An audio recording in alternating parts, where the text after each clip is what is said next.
ఓం శ్రీ గణేశాయ నమః. శ్రీమాత్రే నమః. శివాయ గురవే నమః. శ్రీకృష్ణ పరబ్రహ్మణే నమః. నారాయణం నమస్కృత్య నరం చైవ నరోత్తమం దేవీం సరస్వతీం వ్యాసం తతో జయముదీరయేత్. యా దేవీ సర్వభూతేషు జ్ఞానరూపేణ సంస్థిత నమస్తస్యై నమస్తస్యై నమస్తస్యై నమో నమః. ప్రియ భగవద్బంధువులారా, గత 4 రోజులుగా మనం శ్రీ త్రిపుర రహస్య జ్ఞాన ఖండసారము అనేటువంటి గ్రంథాన్ని చెప్పుకుంటూ ఉన్నాం. శ్రీ పోలూరి హనుమత్ జానకీరామ శర్మ గారి యొక్క విరచితమైనటువంటిది, రమణాశ్రమం వాళ్ళు ప్రచురించినటువంటి. రమణ మహర్షి ఎప్పుడు కూడా ఇందులో కథలు చెబుతూ ఉంటారు. అటువంటి గ్రంథాన్ని మనం చెప్పుకుంటున్నాం. నిన్నటి రోజున పరశురాముల వారు దత్తాత్రేయ స్వామిని సందర్శించటం, వారి వద్ద నుంచి సృష్టి క్రమం గురించి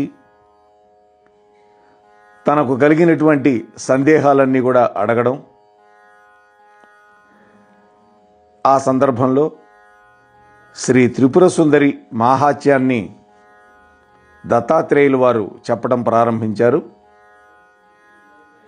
దాంట్లో నిన్నటి రోజున లక్ష్మీదేవి పుత్రుడైనటువంటి మన్మథుణ్ణి ఆ జగన్మాత యొక్క అనుగ్రహంతో అమృతం పొంది మళ్ళీ బతికించుకొని ఆనందం పొందింది.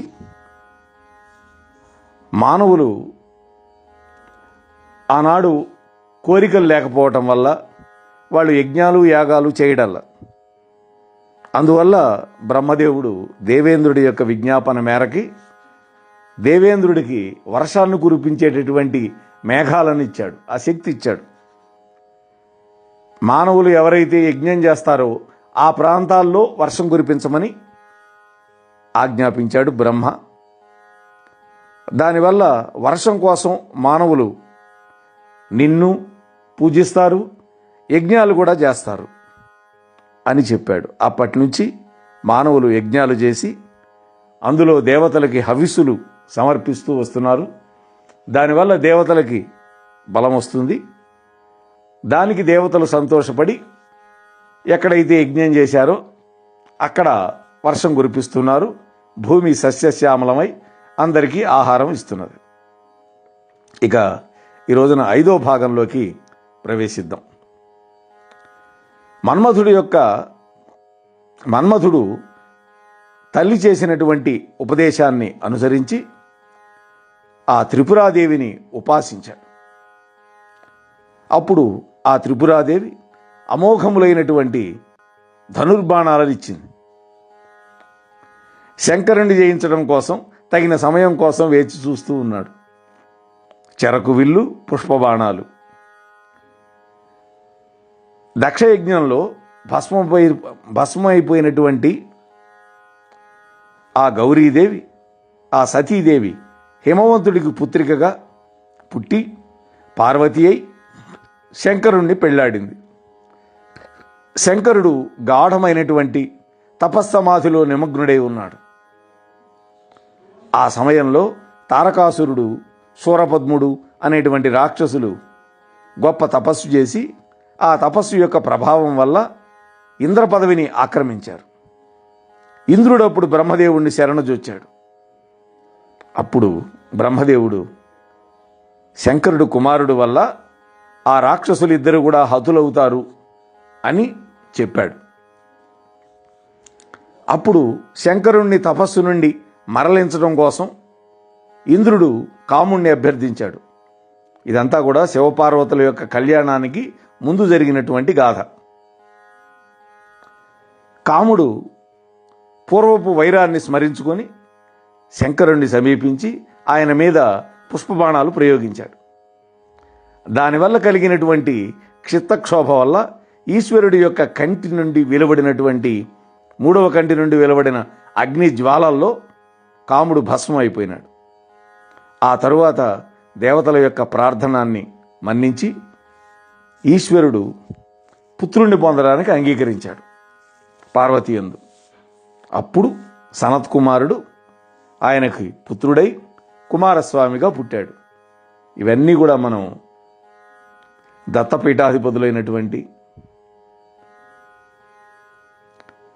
స్వామీజీ వారి యొక్క అనుగ్రహంతో ఆ గ్రంథాన్ని స్కంద చరిత్ర రూపంలో 12 రోజుల పాటు మనం చెప్పుకున్నాం.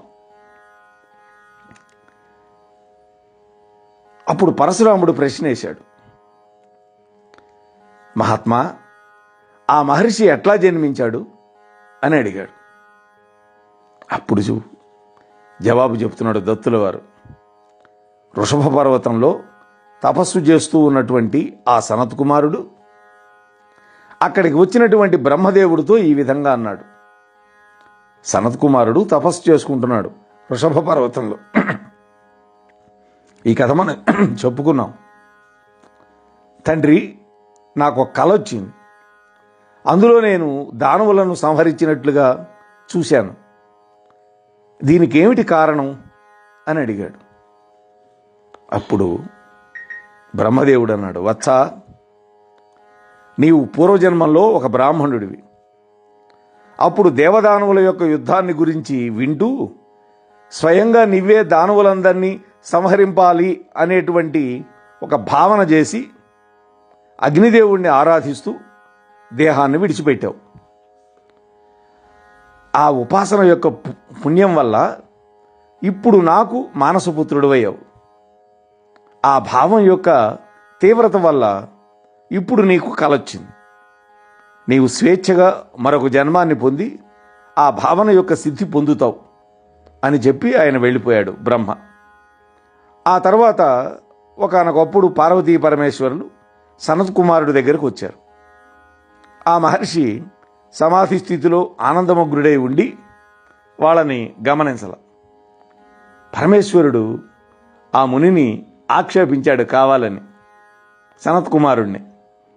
అప్పుడు సనత్ కుమారుడు సమాధి నుండి బహిర్ముఖుడై ఆక్షేపాలని విని కూడా శాంతంగా అన్నాడు, పరమేశ్వర, మీరు నా యందు ఇష్టం వచ్చినట్టుగా శాపాలు కురిపించినా కూడా మంచిదే, శపించండి, వరాలు కురిపించినా మంచిదే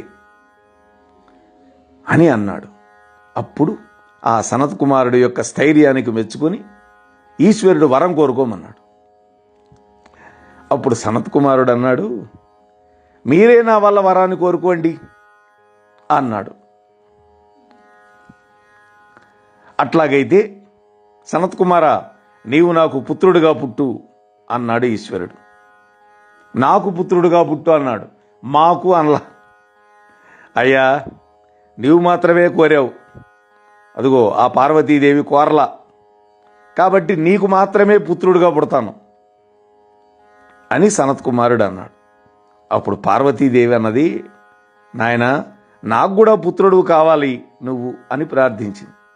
అమ్మా, గర్భం నుండి జన్మించడం నాకు ఇష్టం లేదు.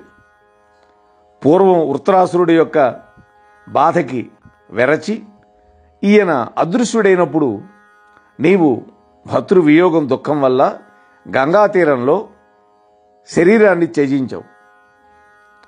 నీ దేహము యొక్క అవయవాల నుండి అక్కడ రెల్లు పొదలు మొలిచినై ఒక సరోవరం ఏర్పడింది, ఒక చెరువు. కాబట్టి నేను అక్కడ పుట్టి నీ దేహం నుండి పుట్టినట్లుగానే నీకు కుమారుడిని అవుతాను అన్నాడు. ఇది అయితే ఇక్కడ వృత్రాసురుడు అన్నారు, అక్కడ భస్మాసురుడు అని ఉన్నది సుబ్రహ్మణ్య చరిత్రలో. సరే, ఏదైనా ఒక రాక్షసుడి వల్ల ఆ విధంగా జరిగింది అని సనత్ కుమారుడు పార్వతీదేవిని ఓదార్చాడు. ఆ విధంగానే ఆయన తర్వాత ఈశ్వరుడి యొక్క వీర్యం వల్ల ఆ రెల్లు పొదల్లో కుమారస్వామిగా పుట్టి తారకాసురుడు, శూరపద్ముడు మొదలైనటువంటి రాక్షసులందరినీ చంపేశాడు. ఓ పరశురామ, ఇంకా ఆ సరస్వతీదేవి యొక్క మాహాత్యాన్ని చెబుతాను విను. ఆ తల్లి పేరు భారతీదేవి. మరి ఒకప్పుడు బ్రహ్మదేవుడు సభలో మహర్షులు సరస్వతీదేవిని స్తోత్రం చేస్తూ ఉన్నారు. బ్రహ్మ ఆ స్తోత్రాన్ని మెచ్చుకోకుండా సరస్వతీదేవిని పరిహాసం చేశాడు. ఆమె కూడా బ్రహ్మదేవుణ్ణి ఆక్షేపించింది. అప్పుడు బ్రహ్మ కోపం వచ్చింది. ఓ సరస్వతి, నీవు నాకు భార్యగా ఉండ తగవు అని శాపం పెట్టాడు. ఆమె కూడా క్రుద్ధురాలై, అట్లాగైతే నీకు గొల్లపిల్లయే భార్య అవుతుంది అని ఆమె శాపం పెట్టింది. దేవతలు వాళ్ళిద్దరినీ శాంతింపజేశారు. ఆ తరువాత కొంతకాలానికి బ్రహ్మ యజ్ఞం చేయాలని సంకల్పం చేసుకొని సరస్వతీదేవిని ఆహ్వానించాడు. ఆమె అలిగింది. బ్రహ్మ విసిగిపోయి విష్ణుమూర్తిని చూచి, ఈ క్షణమే కన్యను వెదికి నాకు తీసుకురా, ఆమెను పత్నిగా స్వీకరించి నేను యజ్ఞం చేస్తాను అన్నాడు. అప్పుడు విష్ణుమూర్తి వెంటనే ఒక గోపకాంతం తీసుకొచ్చాడు. ఆమెను పత్నిగా గైకొని బ్రహ్మదేవుడు యజ్ఞాన్ని ముగించేశాడు. తనకన్నా చాలా సౌందర్యవతిగా ఉన్నటువంటి ఆ గొల్లకాంతను చూసి సరస్వతీదేవి సిగ్గుపడి కోపంతో ప్రజ్వలించింది. ఆమె కోపం అగ్ని అయి లోకాన్ని దహించడం మొదలుపెట్టింది. ఆమెను శాంతింపజేయడం కోసం ఇంద్రాది దేవతలు ఆమె దగ్గరికి వెళ్ళి ఆమెచే బంధింపబడ్డారు. అప్పుడు లక్ష్మీదేవి, పార్వతీదేవి ఇద్దరు వెళ్ళి ఆమెను శాంతింప చేయలేక త్రిపురాదేవిని ప్రార్థించారు. అప్పుడు త్రిపురాదేవి అక్కడ ప్రత్యక్షమై సరస్వతీదేవిని ఓదారుస్తూ గోపకన్య యొక్క వృత్తాంతాన్ని చెప్పింది. ఎవరా గోపకన్య అని మనకు కూడా ఉందిగా అనుమానం, మనం విందాం. పూర్వం హర్యక్షుడు అనేటువంటి ఒక బ్రాహ్మణుడు ఒక గొల్లపిల్లను కామించి బలాత్కరించాడు. ఆమె పెద్దగా ఏడ్చింది. అప్పుడు నారదుల వారు అక్కడికి వచ్చి ఆ బ్రాహ్మణుని చూచి కోపించి, ఓరి, నువ్వు గొల్లవాడివే అవుతావు అని శపించాడు బ్రాహ్మణుణ్ణి. అప్పుడు ఆ హర్యక్షుడు నారద మహర్షి పాదాల మీద పడి ప్రార్థిస్తే ఆయన అన్నాడు, భారతీదేవిని ప్రార్థించవయా అంటే సరస్వతీదేవిని ప్రార్థించమని చెప్పి నారదుడు వెళ్ళిపోయాడు. అప్పుడు హర్యక్షుడు, ఓ భారతి, నిన్ను ప్రార్థిస్తే నీవు ప్రత్యక్షమై నీవు గొల్లవాడుగా జన్మించినా కూడా నీకు నేను పుత్రికగా పుడతాను, ఆ తర్వాత నీకు పరమపదం కలుగుతుంది, మోక్షం వస్తుంది అని వరమిచ్చావు. నీ అంశతోనే వేదమాత అయినటువంటి గాయత్రి ఈ గొల్లపిల్లగా పుట్టింది. ఈ విధంగా చెప్పి త్రిపురాదేవి గాయత్రిలో ప్రవేశించింది.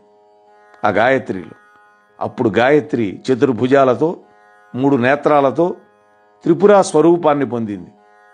దేవతలందరూ స్తోత్రం చేస్తూ ఉంటే హర్యక్షుడు అక్కడికి వచ్చాడు.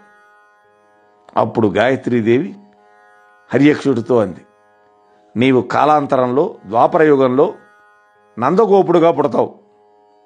అప్పుడు నేను విష్ణుదేవుని అంశలో శ్రీకృష్ణుడికి చెల్లెలుగా నీకు పుత్రికగా పుట్టి గోపికల చేత పూజింపబడి వింధ్యవాసినీదేవిగా ప్రసిద్ధురాలనై యావత్ ప్రజలని ఉద్ధరిస్తాను అని బ్రహ్మదేవుడితో కలిసి వెళ్ళిపోయి ఆమె ద్వాపరయుగంలో కృష్ణుడికి చెల్లెలుగా పుట్టింది. ఆమె కంసుడు చంపడానికి ప్రయత్నం చేస్తే ఆకాశంలోకి వెళ్ళి అష్టాదశ భుజాలతోటి విలసిల్లి కంసుడికి చెప్పి వెళ్ళిపోయింది, నిన్ను చంపేవాడు వేరే చోట పెరుగుతున్నాడు. కాబట్టి గాయత్రీదేవియే ద్వాపరాంతంలో నందుని యొక్క భార్య అయినటువంటి యశోదామాతకి పుత్రికగా పుట్టింది. వసుదేవుడు దేవకీదేవికి జన్మించినటువంటి శ్రీకృష్ణుణ్ణి యశోద వద్ద ఉంచిపెట్టి ఆమెకు పుట్టినటువంటి పుత్రికని మధురా నగరానికి తీసుకొచ్చాడు జైలుకి. కంసుడు ఆ బాలికను చంపబోతే వాడి యొక్క శక్తిని హరిస్తూ ఆమె పైకి ఎగసి వింధ్యవాసిని రూపాన్ని ప్రకటించి వాణ్ణి శపించి అంతర్ధానమైపోయింది.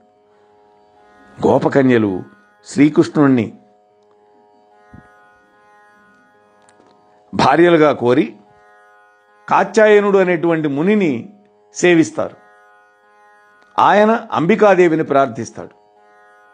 ఆమె సాక్షాత్కరించి, నీ పేరిట నేను కాత్యాయని దేవిగా వెలుస్తున్నాను, కాబట్టి గోపకాంతలందరూ కూడా కాత్యాయని వ్రతాన్ని గనక చేస్తే వాళ్ళ కోరిక నెరవేరుతుంది అని చెబుతుంది.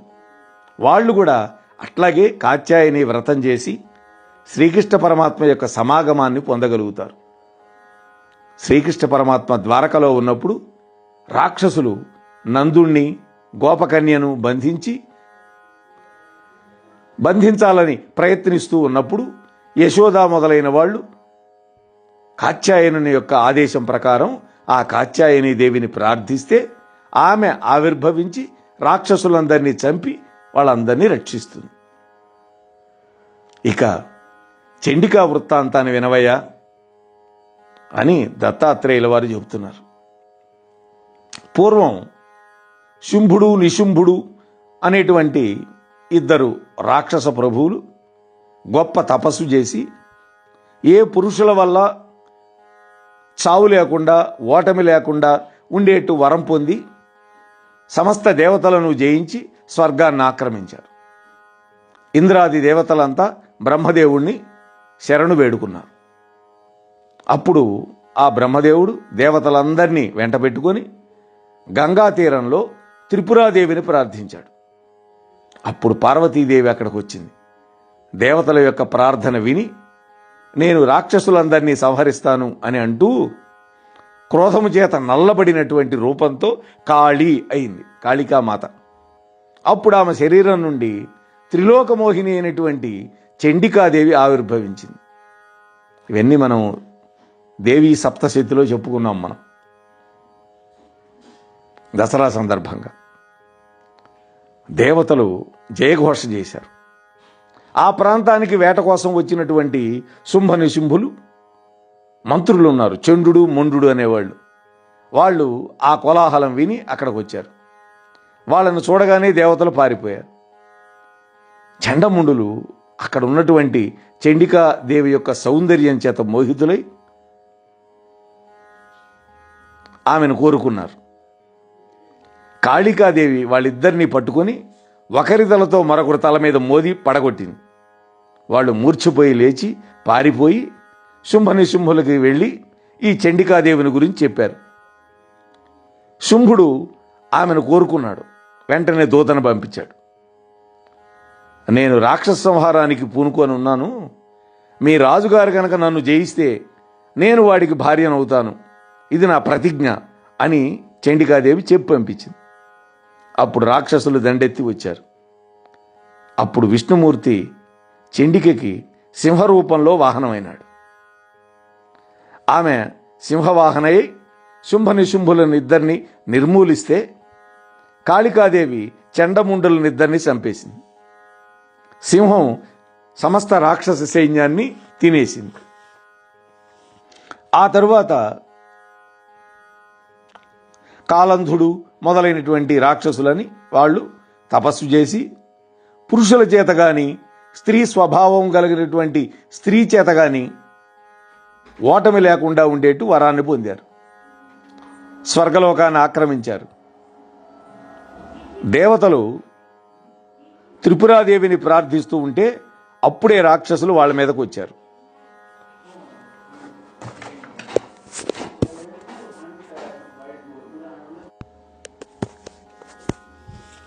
ఎప్పుడైతే రాక్షసులు స్వర్గాన్ని ఆక్రమించారో దేవతలు త్రిపురాదేవిని ప్రార్థిస్తూ ఉండగా అప్పుడు రాక్షసులు వాళ్ళ మీదకు వచ్చారు. చూడండి, తక్షణమే త్రిపురాదేవి అక్కడ ప్రత్యక్షమై హుంకరించింది. ఆ శబ్దానికి రాక్షసులందరూ మూర్చిపోయారు. అప్పుడు దేవతలందరూ ఆ దేవిని స్తోత్రం చేశారు. అప్పుడు ఆమె నుండి క్రోధస్వరూపిణి అయినటువంటి కాళికాదేవి బయటకు వచ్చింది. ఆమె స్త్రీకి స్వభావమైనటువంటి లజ్జను విడిచిపెట్టి దిగంబరయ్యి వ్రేలాడుతూ ఉన్నటువంటి పెద్ద నాలుకతో 4 భుజాలతో రాక్షసులందరినీ పట్టుకొని భక్షిస్తూ మధ్య మధ్యలో మద్యాన్ని తాగుతూ వాళ్ళ యొక్క తలలతో కపాలమాలని ఖండితములైన వాళ్ళ హస్తాలతో మొలత్రాడును ఏర్పాటు చేసుకొని రాక్షస సంహారం చేస్తూ ఉన్నది. అంటే వాడు కోరారు కదా, స్త్రీ స్వభావం కలిగినటువంటి స్త్రీ చేత మాకు ఓటమి ఉండకూడదన్నారుగా, అందుకని స్త్రీ స్వభావానికి విరుద్ధమైనటువంటి పద్ధతిలో వచ్చింది ఆ తల్లి. యద్భావం తద్భవతి కదా. బ్రహ్మాది దేవతలు ప్రార్థించగా ఆమె ప్రసన్నురాలై నా విగ్రహాన్ని పూజించే వాళ్ళకి సర్వకార్యసిద్ధి అవుతుంది అని వరమిచ్చి అంతర్ధానమైపోయింది.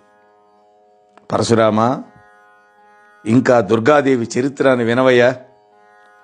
దుర్గత నుండి రక్షించేది కాబట్టి ఆమెను దుర్గా అనేటువంటి పేరుతో పిలుస్తూ ఉన్నవరయ్యా. ఒకప్పుడు మహిషుడు అనే రాక్షసుడు తపశక్తి చేత దేవతలందరినీ జయించి 3 లోకాలకి అధిపతి అయినాడు. ఇంద్రాది దేవతలు, బ్రహ్మ విష్ణు మహేశ్వరులు అప్పుడు త్రిపురాదేవిని ప్రార్థిస్తూ ఒకచోట సమావేశమైనారు. అది తెలుసుకున్నటువంటి రాక్షసులు వాళ్ళ మీదకి దండెత్తి వచ్చారు. అప్పుడు ఆ లోకపాలకులు తమ యొక్క తేజస్సుల యొక్క అంశాలని ఒకచోట కుప్పగా పోశారు, రాశిగా పోశారు. ఆ తేజస్సుల యొక్క సముదాయం నుంచి త్రిపురాదేవి దుర్గా రూపంలో వెలువడింది. సకల ఆయుధాలను గైకొని సింహంపై బయలుదేరి పుత్ర పౌత్రులతో సహా మహిషాసురుని సంహరించింది. త్రిపురాదేవి యొక్క మూర్తులలో లలితా రూపం పరమశ్రేష్టం. ఆమె చరిత్రను చెప్పమని అగస్త్య మహర్షి విష్ణుదేవుణ్ణి ప్రార్థిస్తే ఆయన దానికోసం హయగ్రీవుణ్ణి నియోగించాడు. అందుకనే హయగ్రీవ అగస్త్య సంవాదంగా మనకి వచ్చింది లలితా సహస్రనామం కూడా. అప్పుడు హయగ్రీవ స్వామి చెప్పాడు, గుర్రపు తలతో ఉండే రూపం హయగ్రీవం. అందుకనే జ్ఞానానందమయం దేవం నిర్మలం స్ఫటికాకృతం ఆధారం సర్వ విద్యానాం హయగ్రీవముపాసమహే అని విద్యాభ్యాసం అప్పుడు చదివేటటువంటి అద్భుత శ్లోకం. పూర్వం ఒకప్పుడు లక్ష్మీదేవి యొక్క దూత అయినటువంటి మాణిక్యశేఖరుడు అనేటువంటి వాడు మందాకిని నదిలో కొట్టుకుపోతూ ఉన్నటువంటి ఒక కిన్నర స్త్రీని చూసి దయతోటి ఒడ్డుకు తెచ్చి రక్షించారు. కిన్నరులు అంటే గుర్రపు ముఖం ఉండేవాళ్ళు, గుర్రపు తలకాయ ఉంటుంది. కానీ ఆమె సౌందర్యానికి, శరీర స్పర్శకి అతడు కామోద్రేకం పొంది ఆమెతో భోగించాలని కోరుకున్నాడు. ఆపద నుండి రక్షించిన వాడు తండ్రి అవుతాడు. కాబట్టి నీవు నన్ను కోరుకోకూడదు అని ఆమె వారిస్తున్నా కూడా వాడు, ఆ కిన్నెరుడు, ఆమెను బలాత్కరించడానికి ప్రయత్నించాడు. అప్పుడు ఆమె రక్షించండి రక్షించండి అని బిగ్గరగా అరిచింది. లక్ష్మీదేవి అక్కడికి వచ్చి వాణ్ణి చూసి నీవు రాక్షసుడు వైపో అని శాపం పెట్టింది ఆ కిన్నరుణ్ణి.